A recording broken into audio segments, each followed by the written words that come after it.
আজকের আমাদের ক্লাস হলো নবম দশম শ্রেণীর ত্রিকোণমিতির বেসিক নিয়ে আলোচনা পর্ব 1।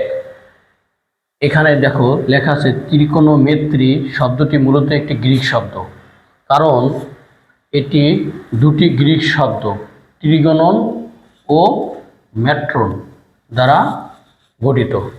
ট্রিগোনন অর্থ ত্রিভুজ আর মেট্রন অর্থ পরিমাপ। এই দুটো গ্রিক শব্দ সমন্বয়ে এই শব্দটা গঠিত, তাই ত্রিকোণমিতি শব্দটি একটি কী শব্দ? মূলত একটি গ্রিক শব্দ এটা, এই জন্য। এবং আমরা বাংলা বলি ত্রিকোণমিতি। এই ত্রিকোণমিতিতে ত্রিভুজের বাহু ও কোণের মধ্যে সম্পর্ক বিষয়ে পাঠদান করা হয়। ত্রিকোণমিতি বলতে ত্রিকোণমিতি বলতে সাধারণত ত্রিভুজের তিন কোণের পরিমাপ বোঝায়। ত্রিকোণ মানে তিন কোণ, ত্রিকোণ মানে তিন কোণ, আর মিতি অর্থ পরিমাপ, তিন কোণের পরিমাপ। তিন কোণ সাধারণত কিসে থাকে? ত্রিভুজে থাকে, তাই না? এই জন্য ত্রিকোণমিতি বলতে সাধারণত ত্রিভুজের তিন কোণের পরিমাপ বোঝায়। ত্রিকোণমিতির আলোচনা দুটি শাখায় বিভক্ত, যার একটি হলো সমতলীয় ত্রিকোণমিতি এবং অন্যটি হলো গোলকীয় ত্রিকোণমিতি। বর্তমান আলোচনা শুধু সমতলীয় ত্রিকোণমিতির মধ্যে সীমাবদ্ধ থাকবে। এবং ত্রিকোণমিতির জনক হলেন গ্রিক গণিতবিদ হিপাকার্স। যা সমতলীয় ত্রিকোণমিতি আর একটা হলো গোলকীয় ত্রিকোণমিতি। হ্যাঁ, সমতল জিনিসটা কি? আমাদের সমতলের উপর যে ত্রিকোণমিতি আলোচনা করা হবে, হ্যাঁ, সেটা হলো সমতলীয় ত্রিকোণমিতি। দেখো সমতলটা জিনিসটা কি? কোনো তলের উপর যদি আমি দুইটা বিন্দু নেই, এই যে একটা বিন্দু নিলাম এ আর একটা বিন্দু নিলাম ধরো বি, হ্যাঁ, এই বিন্দু দুটি যদি সংযোগ করি, হ্যাঁ, এই সংযোজক রেখাংশটা যদি সম্পূর্ণ তলের উপর অবস্থান করে, মানে এই রেখাটা যদি এই তলের প্রতিটা এই রেখার উপর যতগুলো বিন্দু আছে এই বিন্দুটা যদি এই তলের প্রতিটা বিন্দুকে স্পর্শ করে, তলটাকে স্পর্শ করে, প্রতিটা বিন্দু যদি তলটাকে স্পর্শ করে, অর্থাৎ বলতে পারি যে এই সংযোজক রেখাংশটা যদি তলকে সম্পূর্ণ তলের উপর অবস্থান করে, তাহলে এটা সমতল হবে। আর যদি এরকম থাকে, দেখো এটা একটা তল, ধরো এটা কোনো একটা তল, বাঁকা তল যদি হয়, তলটা যদি বাঁকা হয় তাহলে কী হচ্ছে? এখানে একটা বিন্দু আর এখানে একটা যদি বিন্দু, তাই না? আমি একটু বড় করে দিই, তাহলে দূরতে দেখা যাবে না। এই যে ধরো একটা বাঁকা, তলটা বাঁকা আছে, ঠিক আছে? এখানে একটা বিন্দু নিলাম, এখানে একটা বিন্দু নিলাম, এই বিন্দু দুটো যদি আমি যোগ করি তাহলে কি তলকে স্পর্শ করছে? এটা একটা তল মনে বলা, এটা কি স্পর্শ করছে? স্পর্শ করে না, তার মানে এই তলটা বক্রতল। আর যদি তলটা সমতল হইতো, যেমন আমাদের বুটটা কিন্তু সমতল, তাই না? এরকম বাঁকা যদি থাকে হবে না। যেরকম আমার হাতটা যদি বাঁকা করে ধরি, এখান থেকে এখানে দুটো বিন্দু যদি যোগ করি তাহলে কি আমার হাতকে স্পর্শ করবে? করবে না, তাহলে এটা কিন্তু বক্রতল। আর যদি এটা সোজা করে রাখতাম, সুতা এখানে একটা দিতাম এখানে একটা দিতাম, তাহলে কিন্তু পুরো সুতাটা আমার হাতে প্রতিটা অংশকে স্পর্শ করে থাকতো, তাহলে এটা কী হতো? তাহলে এটা সমতল। যেমন পানি যদি স্থির থাকে, পুকুরের পানি যদি স্থির থাকে, উপরিতলটা কিন্তু উপরিভাগটা কিন্তু একটা সমতল থাকবে, তাই না? সমতল অবস্থায় থাকবে আর কি। তাহলে এটা হলো সমতল। আর যদি বাঁকা থাকে, আর যদি দুটি বিন্দু সংযোগ রেখাংশ যদি তলের উপর সম্পূর্ণরূপে অবস্থান না করে, তাহলে সেটা হলো কি? বক্রতল বা গোলকীয় তল জিনিসটা। হ্যাঁ, আচ্ছা, এবার আমরা যাই পরের টপিকসে। কি আছে? একটা সমকোণী ত্রিভুজ আছে, তাই না? সমকোণী ত্রিভুজ, যে ত্রিভুজের একটি কোণ 90 ডিগ্রি, হ্যাঁ, তাকে বলে সমকোণী ত্রিভুজ। আমরা জানি সর্বোচ্চ কোণের ভিত্তিতে ত্রিভুজের নামকরণ করা হয়। একটা সমকোণী ত্রিভুজে একটাই সর্বোচ্চ কি? একটাই সমকোণ হবে। আর স্থূলকোণী ত্রিভুজ মানে কি? যে ত্রিভুজে একটি কোণের মান 90 ডিগ্রির চেয়ে বেশি। আমরা কিন্তু লেখা আছে কিন্তু, তাই না? হ্যাঁ, 90 ডিগ্রি চেয়ে বেশি হলে সেটা স্থূলকোণ। দেখো সূক্ষ্মকোণ কি? 0 ডিগ্রি থেকে বড়, 90 ডিগ্রি থেকে ছোট, সেটা হলো সূক্ষ্মকোণ। আর 90 ডিগ্রি হলো এক সমকোণ। আর 90 ডিগ্রি থেকে বড় এবং 180 ডিগ্রি থেকে ছোট, সেটা হলো স্থূলকোণ। এবং 180 ডিগ্রি এগুলো আমরা লিখতে পারি কি? দুই সমকোণ বা এক সরল কোণ। আর 180 ডিগ্রি থেকে বড় এবং 360 ডিগ্রি থেকে ছোট, সেই কোণটা হলো আমাদের প্রবৃদ্ধ কোণ। আচ্ছা, 180 ডিগ্রিতে এক সরল কোণ কেন? কারণ একটা সরলরেখার উপযোগী কোনো একটা বিন্দু নেই, তাহলে পুরো এই কোণটা হবে কয় ডিগ্রি? 180 ডিগ্রি। এজন্য বলে একটা সরল কোণ, এক সরল কোণ হয়। হ্যাঁ, এজন্য 180 ডিগ্রি মানে এক সরল কোণ বা দুই সমকোণ বা এক সরল কোণ, একটা সরল রেখা উৎপন্ন হয়ে যায় 180 ডিগ্রি। আচ্ছা, তাহলে আমাদের সমকোণী ত্রিভুজ, দেখো একটা সমকোণী ত্রিভুজ হয় যদি ত্রিভুজের যে কোনো দুই বাহুর, ধরো আমরা এটা দেই 3, 4, 5, তিনটা বাহু দিলাম। ত্রিভুজের ছোট দুই বাহুর বর্গের সমষ্টি যদি বৃহত্তম বাহুর বর্গের সমান হয়, তাহলে বাহু তিনটি দ্বারা একটি সমকোণী ত্রিভুজ গঠিত হবে, তাই না? আবার ত্রিভুজ হওয়ার শর্ত তো আমরা জানি, তাই না? ত্রিভুজে যে কোনো দুই বাহুর সমষ্টি তৃতীয় বাহুর চেয়ে বৃহত্তর হতে হবে, সমান হইলেও হবে না, ছোট হইলেও হবে না। দুই বাহুর সমষ্টি কি হইতে হবে? তৃতীয় বাহুর চেয়ে বড় হইলে ত্রিভুজ হবে। দেখো এখানে দুই বাহুর সমষ্টি, ছোট দুই বাহুর সমষ্টি 3 আর 4 কত 7, 5-এর চেয়ে বড়, তাহলে ত্রিভুজ হবে। আর সমকোণ ত্রিভুজ হওয়ার নিয়ম হলো ছোট দুই বাহুর বর্গের সমষ্টি, যেমন 3-এর স্কোয়ার করলাম প্লাস 4-এর স্কোয়ার করলাম, তো 3 আর 4 স্কোয়ার করলে 9 আর 16 কত হয়? 25। আর 5-এর স্কোয়ার করলো, এই যে বৃহত্তম 5-এর স্কোয়ার করলো 25 হয়। তাহলে ছোট দুই বাহুর বর্গের সমষ্টি বৃহত্তম বাহুর বর্গের যদি সমান হয়ে যায়, তাহলে বাহু তিনটি দ্বারা একটা সমকোণী ত্রিভুজ গঠিত হবে। এরকম অনেক আছে, 6, 8, 10 আছে, হ্যাঁ, 5, 12, 13 অনেক বাহু আছে যেগুলো দ্বারা সমকোণ ত্রিভুজ হবে। তাহলে আমরা দেখি এটা হলো সমকোণের প্রতীক। সমকোণের বিপরীত বাহুকে কি বলে? অতিভুজ বলে। আমরা লেখা আছে অতিভুজ। অতিভুজ কাকে বলে? সমকোণের বিপরীত বাহুকে অতিভুজ বলে। এই যে সমকোণ, তার বিপরীত দিক বাহু হলো এটা, এই যে এবি বাহুটা। তাহলে উপরের চিত্রে এবি হলো অতিভুজ, তাই আমরা অতিভুজ তো চিনতে পারবো। তারপরে আছে কি? বিপরীত বাহু বা লম্ব।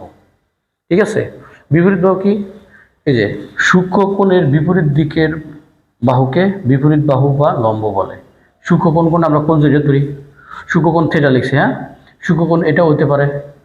আমরা সাধারণত সূক্ষ্মকোণকে কোণকে থিটা দ্বারা প্রকাশ করি, তাই না? যদি একাধিক কোণের প্রয়োজন হয় তাহলে থিটা লিখবো, ঠিক আছে, আলফা লিখতে পারি, বিটা লিখতে পারি, হ্যাঁ, সাই লিখতে পারি।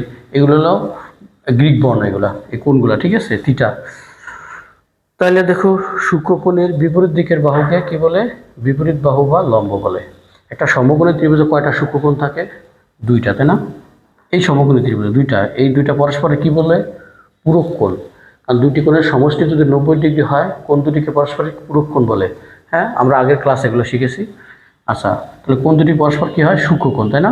এই ও বি পরস্পর কিন্তু দুইটাই সূক্ষ্মকোণ আর পরস্পরের পূরক কোণ। আচ্ছা, তাইলে সূক্ষ্মকোণের বিপরীত দিকের বাহু, এই কোণের, এটা কোণের আমরা এই কোণ হিসাব করছি, এই থিটা কোণ, এই কোণের বিপরীত দিকের বাহু হলো এটা, তাহলে এটা বিপরীত বাহু লম্ব। আচ্ছা, যদি এটাকে আমরা কোণ হিসাব করি, তাহলে এটার বিপরীত দিকের বাহু কোণটা এটা, তাহলে এটা লম্ব হয়ে যাবে। ঠিক আছে, যেহেতু আমরা এই থিটা কোণের সাপেক্ষে হিসাব করতেছি। হ্যাঁ, সূক্ষ্মকোণের বিপরীত দিকের বাহুকে বিপরীত বাহু বা লম্ব বলে। চিত্রে এসি হলো লম্ব। আমরা কিন্তু এই কোণের সাপেক্ষে, থিটা কোণের সাপেক্ষে কিন্তু এসি হলো লম্ব, থিটা কোণের সাপেক্ষে। হ্যাঁ, এই যে কোণ দিয়ে দিছি। আচ্ছা, তারপর সন্নিহিত বাহু বা ভূমি বলছে অতিভুজ ভিন্ন সূক্ষ্মকোণ সংলগ্ন বাহুকে সন্নিহিত বাহু বা ভূমি বলে। অতিভুজ ভিন্ন মানে কি? আমাদের গাণিতিক ভাষা অতিভুজ ভিন্ন বলি আমরা, অতিভুজ ছাড়া বা অতিভুজ ব্যতীত আর কি। তাহলে আমাদের গাণিতিক ভাষায় হলো অতিভুজ ভিন্ন মানে অতিভুজ ছাড়া কোণের সাথে যে বাহুটা আছে। সন্নিহিত মানে কি? নিকটে বা কাছে। হ্যাঁ, তাহলে সূক্ষ্মকোণের সাথে যে বাহুটা থাকবে কোণের সাথে, কোণের সাথে বাহুটা হবে কি? অতিভুজ ছাড়া আরেকটা বাহু আছে না, এই যেটা, এটা। এই জন্য বলছে সূক্ষ্মকোণ বললাম করে সমকোণ তো হইতে পারতো। এই জন্য বলছে যে সমকোণের সাথে যদি অতিভুজ নাই, আমরা এমনি লিখতে পারতাম, তাই না? আচ্ছা, কোণ সংলগ্ন বাহুকে কি বলে? তাহলে আবার লিখলাম, দেখো সন্নিহিত বাহু বা ভূমি যে অতিভুজ ভিন্ন, এই যে অতিভুজ ছাড়া এই যে সূক্ষ্মকোণ সংলগ্ন বাহুকে, এটা না? তাহলে দেখছো অতিভুজ ভিন্ন সূক্ষ্মকোণ সংলগ্ন বাহুকে সন্নিহিত বাহু বা ভূমি বলে। চিত্রে বিচি হলো সন্নিহিত বাহু বা ভূমি।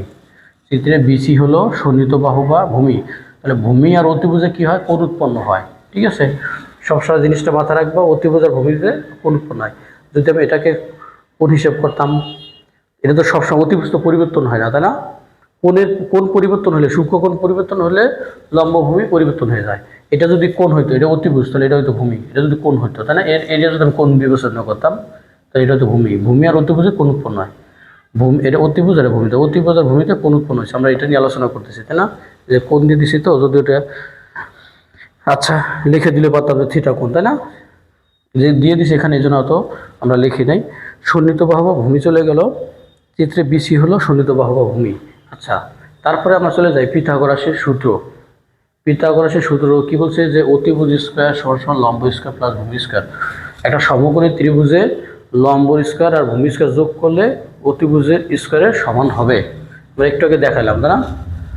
আচ্ছা, এইবার লিখছে যে সূক্ষ্মকোণের সাপেক্ষে এই সমকোণী ত্রিভুজের 3টি বাহু দ্বারা 6টি অনুপাত সৃষ্টি করা যায়। কয়টি অনুপাত?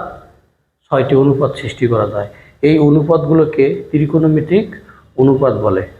সূক্ষ্মকোণ থিটা এর সাপেক্ষে, এই যে কোণের সাপেক্ষে, সূক্ষ্মকোণ থিটা এর সাপেক্ষে এই ত্রিকোণমিতিক অনুপাতগুলো নাম হলো বা রূপ হলো, নামগুলো দেখি আমরা সাইন থিটা কস, এগুলো কিন্তু সংক্ষিপ্ত নাম। আমরা অঙ্ক করার সময় এই সংক্ষিপ্ত নাম দিয়ে সূত্রগুলো পড়বো, সংক্ষিপ্ত নামগুলো ইউজ করবো আর কি।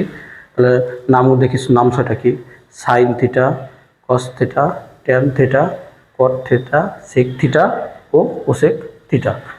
ঠিক আছে, দেখো পূর্ণ নাম বা পূর্ণ রূপ আর হলো সংক্ষিপ্ত রূপ বা সংক্ষিপ্ত নাম।